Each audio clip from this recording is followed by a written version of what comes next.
Okay, well, we're back at it here with the 22RE. Motor's got about, I think it's got around 275 miles on it. As you can see, I'm pulling the spark plugs out. I had originally I was running the Denso W20s. You can kind of see the electrode on them. They're all white, as white as when they went in. So my assumption here is that the plug is alleviating its heat too quickly, and the plugs aren't really getting up to temperature. The truck runs real well. I had to richen it up from the 1 click more on the airflow meter to 2 clicks to get the air fuel ratio kind of where I wanted it. I will say with 2 clicks the truck idles really nicely. The lambda reading on the wideband controllers around 0.9, and you can just multiply that by 14.7 to get your air fuel ratio. What I'm doing is I'm switching over to these plugs, which is the factory heat range W16EXR-U, and you can see I've modified the ground strap, but I'm running it much higher in this case. I want to see the impact of that. With these plugs here, I left a little bit, but since I think things are maybe not, I'm not getting complete burn in the cylinder, it's a little carbon, soot here. Still kind of early to say exactly what's what. I took my little bore camera and ran it in very quickly on all the cylinders, and everything looks good. Still got the good crosshatch pattern on the cylinder walls. I don't see that the ceramic coating has done anything to reduce the normal carbon buildup that you see on stock pistons and so forth, valves and all that stuff. Granted, the motor doesn't have a lot of miles on it, but I don't really see, if you looked at the camera, if you put the camera in and looked around, you wouldn't even know that I had ceramic coated anything, basically. There's a few little areas where you can kind of see a little bit of the original color. So jury's kind of still out on that. In fact, I won't really have a good feeling for the ceramic until, I pull the motor completely apart next time. But for now, it's running pretty well. Like I say, on this little wheel in here, 2 clicks richer seems to be giving a pretty good air fuel ratio across the board. Maybe still running a touch lean under wide open throttle, but I got to kind of work with what I have here. I'd love to have a Haltech that I can fully program, but I'm just dealing with the stock ECU and trying to kind of stay within its bounds. So 2 clicks seems to be good. The truck runs real well. Around town, I was seeing about just a hair over 18 miles per gallon, which is lower than it had been, but that might be a function of the higher tension now on the piston rings too. That's one of the reasons why modern cars use low tension rings, is to get better gas mileage. And so since putting the motor back together and breaking it in, it appears oil consumption is under control. I don't have any real good figures yet, but I will soon. Haven't been getting any problems into the catch can or anything like that. I don't see huge amounts of oil dropping. I did take about a 75-mile trip, 80-mile trip today, up the coast and back.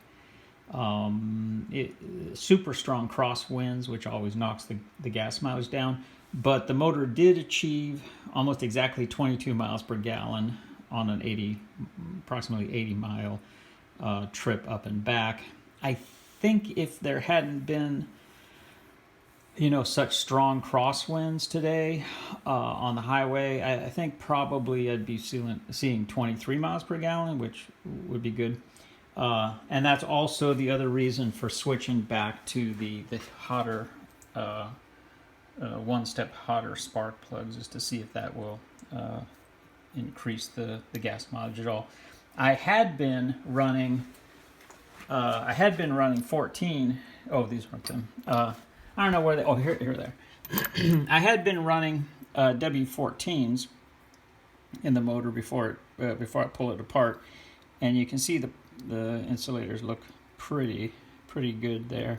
They have a nice brown color to them, as you can see. So, and on these, I think I was just running. Yeah, you can see just a very slight kind of bump where the ground strap used to be. So, trying some different things. I don't know if I'll go back to the W14s. I mean, it's possible, but I kind of felt like I wanted to start with colder plugs on account of the hyper-eutectic pistons and kind of the ceramic coating all over the place.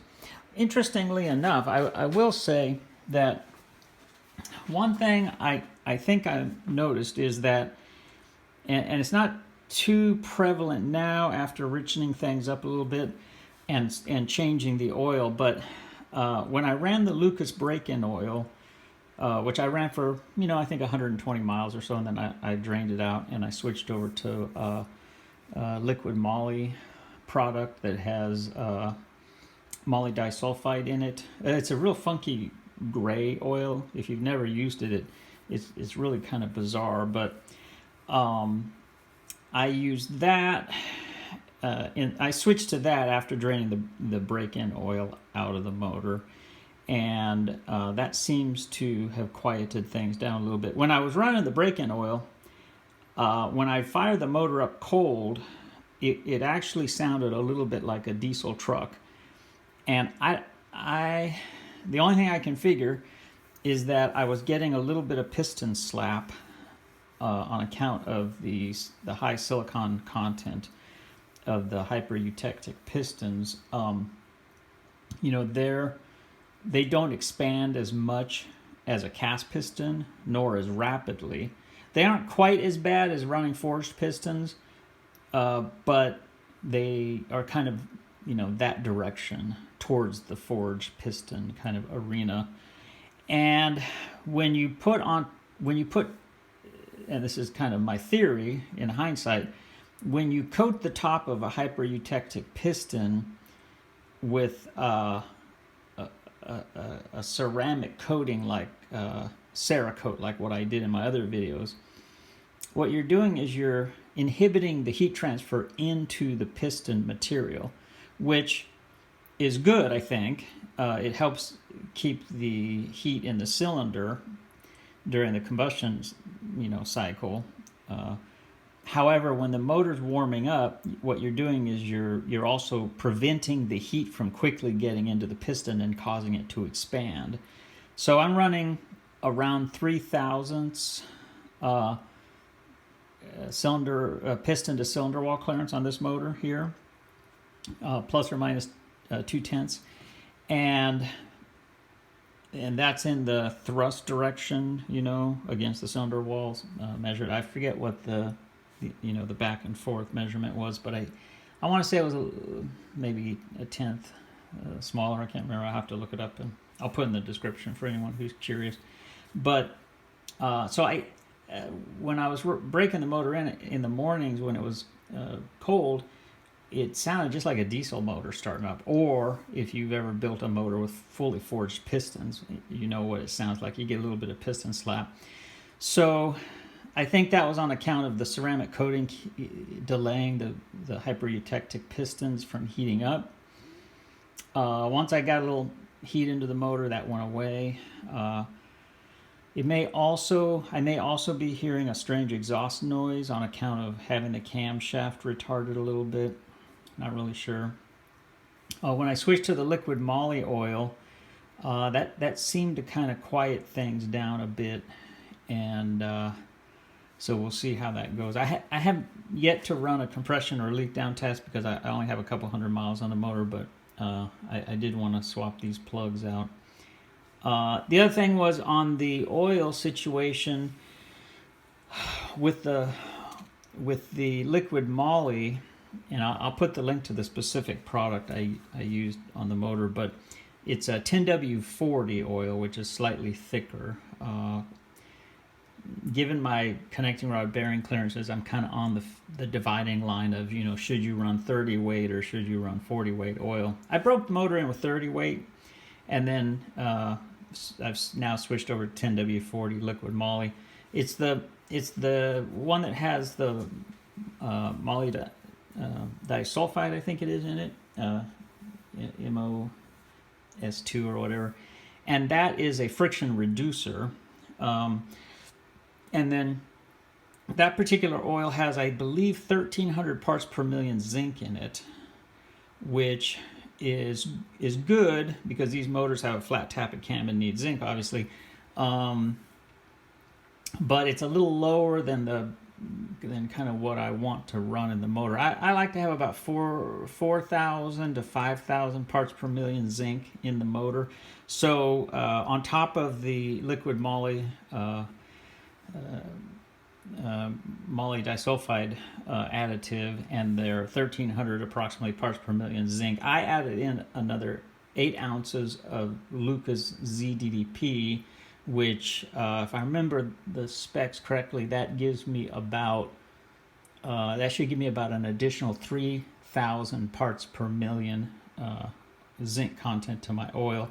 So then currently what we're running here is we have a friction modifier, and then we have the zinc at about 4,300, 4,500 parts per million, which is good for the cam, and should be good for the next few thousand miles. I'm getting geared up here to take about a 1,000-mile trip. So that's kind of where things stand on the motor. Going to swap these plugs out.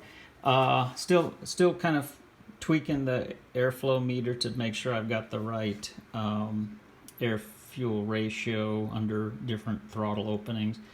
Again, dealing with the factory ECU is a little sketchy. It's kind of, in my experience, it's kind of hard to make everybody happy when you've got a little bit more air flowing through the motor. Either you can get it dialed in at idle and cruising, or you can get it dialed in at wide open throttle, but it seems kind of difficult to get both to be, you know, exactly where you want. So I don't drive the truck at wide open throttle very much, so I'm trying to err on the side of, you know, what works best for cruising down the highway and driving around town. And I think that's 2 clicks richer here. So that's kind of where we're at. Everything else on the motor seems to be doing its thing. Oh, sorry, box fell over there. Everything else on the motor seems to be doing its thing, and you know, good power across the board, and gas mileage is within 10% of what I was aiming for. Maybe it will improve. Maybe the 22 miles per gallon I saw was simply on account of strong crosswinds, but time will kind of tell on that. So I'm going to go ahead and finish up putting these W16 plugs in, and then another few hundred miles I should have some more figures on what the gas mileage is, if there's any difference, and whether or not the heat range, going up one heat range in the plugs, has been beneficial or not. So I think it will be, based on what I see with the W20s. I think W16 is probably going to be kind of a good setting, a good heat range for the motor. So we'll give these guys a try, and then a couple weeks or so I should have a little more information after taking about a 800 or 1,000 mile trip. So definitely stay tuned. If you have any questions on anything I've covered in the video here, feel free to use the comment section below. Okay, thanks for watching.